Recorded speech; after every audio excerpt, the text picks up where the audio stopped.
আসসালামু আলাইকুম প্রিয় দর্শক, শেখ হাসিনা প্রথমবারের মতো আমি নিশ্চিতভাবে যেটা বলতে পারি, প্রথমবারের মতো প্রকাশ্যে এসে একটা সভায় বক্তৃতা করলেন। প্রকাশ্যে তিনি ফিজিক্যালি আসেননি, ভার্চুয়ালি এসেছেন, মানে ভিডিও কলের মাধ্যমে তিনি একটা সভায় যুক্ত হয়েছেন এবং সেখানে বক্তৃতা দিয়েছেন। গত অগাস্টের 5 তারিখে দেশ ছেড়ে পালিয়ে যাওয়ার পর এই প্রথম ওনাকে ভার্চুয়ালি দেখা গেল। এর আগে দু একবার ওনার কিছু টেলিফোন কল আমরা দেখেছিলাম, সেগুলো নিয়ে সন্দেহ ছিল। আওয়ামী লীগের পক্ষ থেকে কখনোই অথবা ওনার দলের পক্ষ থেকে কখনোই সেই কলগুলো যে শেখ হাসিনাই করেছেন তেমন কোনো সত্যতার কথা কেউ বলেনি। অনেকে ভেবেছিল এগুলো হয়তো এআই এর মাধ্যমে ক্রিয়েট করা, অনেকে এমনও ভেবেছিল হয়তো শেখ হাসিনাই কল করেছেন এবং এটা কিভাবে মানে আপনার রেকর্ড হলো এবং বাইরে ছড়িয়ে পড়লো, এটা নিয়ে অনেকের মধ্যে কিন্তু নানা ধরনের সন্দেহ ছিল। কাজে এটা নিশ্চিত ছিল না, কিন্তু এবার নিশ্চিত যে উনি একটা আলোচনা সভায় ভার্চুয়ালি যুক্ত হয়েছেন। কোথায় হয়েছে সেই আলোচনা সভা? সেই আলোচনা সভা হয়েছে নিউ ইয়র্কে।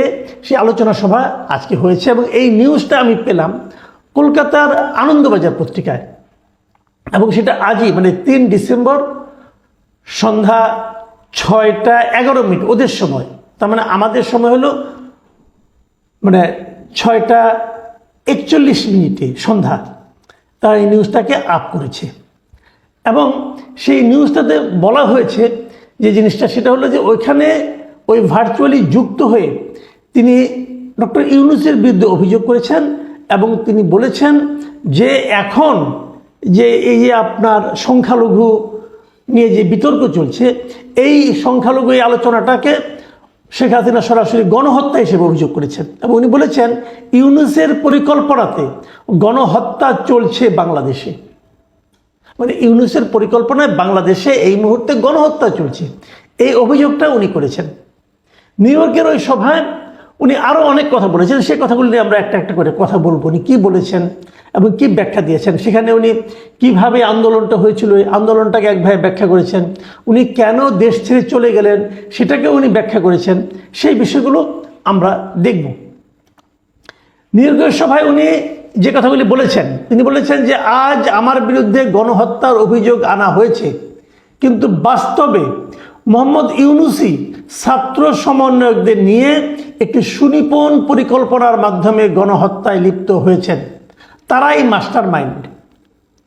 তারপরে এই ঘটনার সঙ্গে উনি তারেক রহমানকেও জড়িত করেছেন। তারেক রহমান তো লন্ডনে আছেন, বাংলাদেশ থেকে নাই, উনি তো অনেক আগে থেকে লন্ডনে আছেন। তারেক রহমানকেও উনি কিন্তু অভিযুক্ত করেছেন।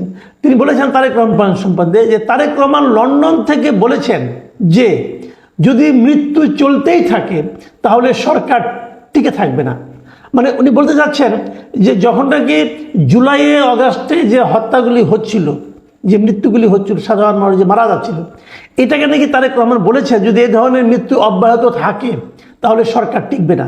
তার মানে এই ধরনের মৃত্যুকে অব্যাহত রাখার জন্য তারেক রহমান প্ররোচনা দিয়েছেন বলে শেখ হাসিনা তার এই ভার্চুয়াল মিটিংয়ে উল্লেখ করলেন।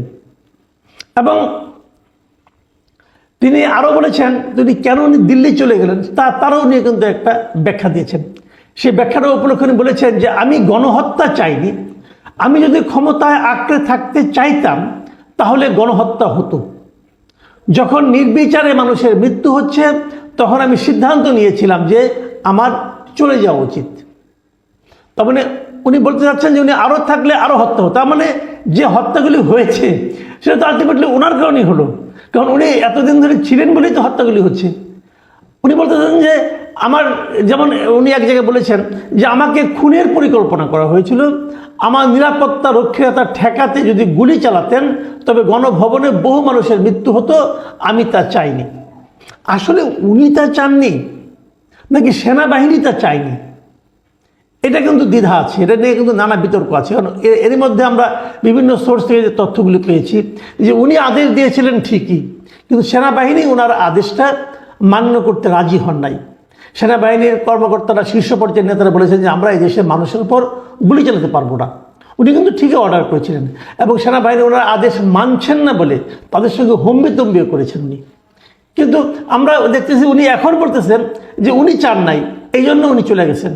ঠিক এই ধরনের একটা কথা আপনাদের মনে আছে কিনা জানি না, এরশাদ সাহেব একসময় বলেছিল যে গণ আন্দোলনের মুখে, গণবিক্ষোভ আন্দোলনের মুখে ওনাকে পদত্যাগ করতে হয়েছিল। তখন উনি বলেছিলেন যে আমি গণহত্যা এবং মানুষের মৃত্যু চাইনি বলে ক্ষমতা হস্তান্তর দিয়ে চলে এসেছি।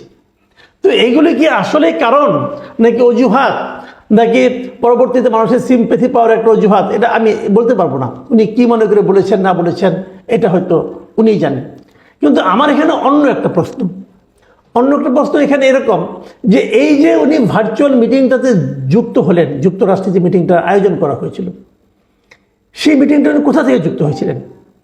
উনি কিন্তু ভারত থেকে যুক্ত হয়েছিলেন এবং সেটাই বলা হয়েছে, ওখানে মিটিংও বলা হয়েছে যে উনি ভারত থেকে ভার্চুয়ালি এই মিটিংয়ে যুক্ত হচ্ছেন এবং হয়েছেন। কারণ ভারত থেকে উনি কীভাবে যুক্ত হলেন?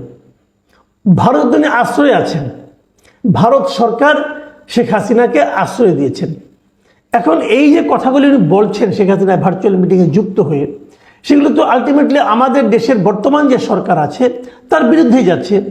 বর্তমান সরকারকে উনি খুনি বলছেন, বর্তমান সরকারকে, সরকার প্রধানকে উনি গণহত্যাকারী বলছেন, এবং বর্তমান সরকার কিভাবে গণহত্যা করে ষড়যন্ত্রকে তাকে সরিয়েছে সে সমস্ত কাহিনী বলছেন। তো এই কাহিনীগুলি উনাকে ভারত কেন তার মাটিতে থেকে বলতে দিচ্ছেন, এই প্রশ্নটা কিন্তু উঠতে পারে। আজকে যদি ভারত থেকে একজন লোক, যেমন আমরা তো মনে আছে আপনাদের যে ওই উলফার এক লিডার আমাদের এখানে ছিল, তাকে তো আমরা ধরে ইন্ডিয়ার কাছে ফেরত দিয়েছি। কেন দিয়েছিলাম? কারণ আমরা বলছিলাম যে আমার দেশের মাটিতে বসে আমার প্রতিবেশী রাষ্ট্রের বিরুদ্ধে সে ষড়যন্ত্র করছে, অথবা তার বিরুদ্ধে সশস্ত্র সংগ্রামে পরিকল্পনা করছে, অথবা করছে, পরিচালনা করছে। কাজে সেটা আমরা মানব না, আমরা দিব না। প্রতিবেশীর সঙ্গে আমাদের সম্পর্কের এটি হলো একটা শর্ত। তাহলে ওদের সঙ্গে আমাদের শান্তিপূর্ণ সম্পর্ক তো আছে, দৃশ্যত যা কিছু হোক না কেন, কিন্তু কূটনৈতিকভাবে তো ওনারা আমাদের বন্ধু, আমরা ওনাদের বন্ধু, আমরা ওনাদের প্রতিবেশী। তো আমাদের একজন লোক ওর দেশে বসে তাদের আশ্রয় থেকে, এবং তাদের সরকারের আশ্রয় থেকে, কিন্তু লুকিয়ে থেকে না, সরকার তাদের আশ্রয় দিয়েছেন। এবং উনি যে মোবাইলগুলি ব্যবহার করেন, যে সিম ব্যবহার করেন, সেগুলি সবই তো ইন্ডিয়া গভর্নমেন্টের দেওয়া। তো ইন্ডিয়া গভর্নমেন্টের প্রযুক্তি ব্যবহার করে ইন্ডিয়া থেকে বসে উনি বাংলাদেশ বিরোধী প্রচারণা চালাচ্ছেন। এটা ইন্ডিয়া কেন করতে দিচ্ছে? ইন্ডিয়ার যে কূটনৈতিক যে নীতি নৈতিকতা, তাকে এই ধরনের আচরণকে পারমিট করে?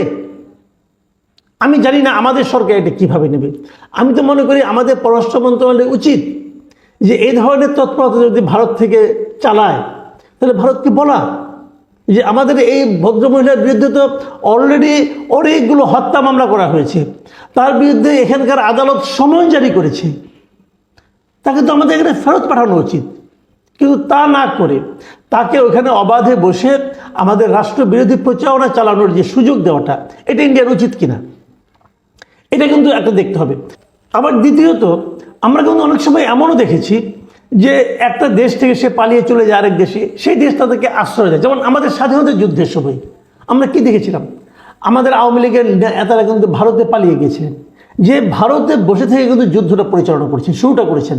তারপরে তারা কিছু সময় ভারতে থেকেছেন, কিছু সময় বাংলাদেশে এসেছেন, আবার যুদ্ধ করেছেন, আবার গেছেন। তো এগুলো যে চলছিল, সেটাকে আমরা বলছিলাম একটা বিপ্লবী সরকার। তাহলে কি শেখ হাসিনাও ভারতে বসে আমাদের এই সরকারের বিরুদ্ধে আন্দোলন করার জন্য প্রিপারেশন নিচ্ছেন? হতে পারে এটাও, আমি জানি না কোনটা আসলে হচ্ছে। কিন্তু রিয়েলিটি হলো শেখ হাসিনা প্রথমবারের মতো আসলেন, এবং আমার ধারণা আগামীতে উনি এভাবে আরও আসতেই থাকবেন। এবং উনি যে আসবেন এভাবে নিয়মিত ভার্চুয়ালি, আমার ধারণা বাংলাদেশে অনেক অনুষ্ঠানে উনি এভাবে ভার্চুয়ালি যুক্ত হবেন, যেমনটি নাকি তারেক রহমান গত কয়েক বছর ধরে হয়েছিলেন। যদি সেরকম কিছু হয়, সেটা কি আওয়ামী লীগের জন্য ভালো হবে, আওয়ামী লীগের জন্য খারাপ হবে, অথবা আমাদের দেশের রাজনীতির যে স্থিতিশীলতা তার জন্য ভালো হবে? আগামী নির্বাচনের আগে কি আমরা শেখ হাসিনাকে আরও বেশি অ্যাক্টিভ দেখতে পারবো ভার্চুয়ালি?